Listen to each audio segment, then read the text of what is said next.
Now, I'm trying to be fair here, and imagine what somebody who advocates for trauma-informed pedagogy would say to me when I say what I'm about to say, which is, explain to me, and I'm asking this, and I'm not expecting you to answer this question, but I want someone to explain to me who favors this vision of education.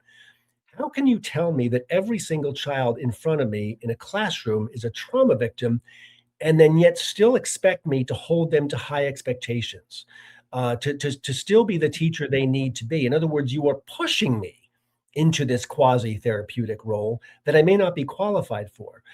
So even if it's true, and I don't think it is, because some of these children, yes, it was the South Bronx. I'm not blithe about issues of race and poverty. Far from it. I've only taught in such settings. But if you're expecting me to view every child as a trauma victim and not, look at the structures in their life that give them resilience, supportive parents, faith relationships, etc., then I'm doing them a disservice. In other words, I'm seeing not the child, but I'm seeing a cartoon character in a sense. So it is, frankly, Missy, it's just never been explained to me in any way that I can that I can repeat or internalize how that should do anything other than make me a worse teacher and hold them to low expectations. Because frankly, you'd be a monster if you didn't, right?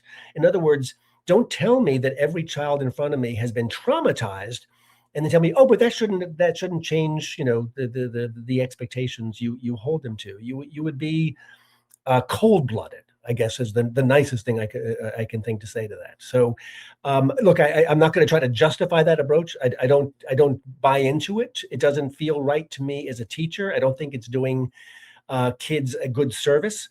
But as soon as I say that, I don't want to pretend that it's not absolutely true for some small percentage of kids who really have been traumatized. But then they probably don't need me as their teacher. They need a setting and an approach with somebody who is genuinely expert in this, who can give them the flavor of education, the services they need. But that's not going to be 3.7 million American teachers who are already struggling, as we said earlier, to do the basic job they were hired to do.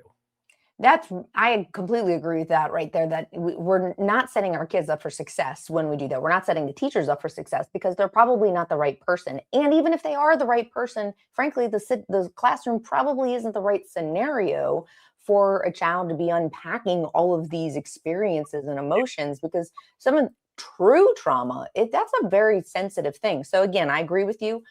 We're not in any way saying there aren't examples of that or aren't very real times that it exists, but to paint with the broad brush of every child is a trauma victim is not fair to them. And also, I think that one thing that I'm genuinely curious from an educator's perspective and having experience working in the school system and in school policy for so long,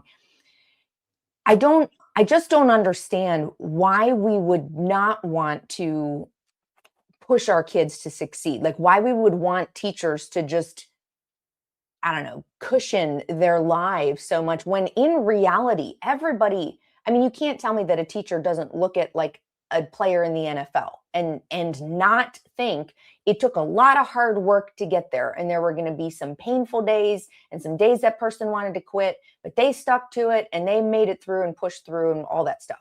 Yeah. Just that basic concept, we're robbing children of a potential by not giving them high expectations and not allowing them to rise to them. And Yeah. why is that being pushed? I just don't. Why are teachers buying it?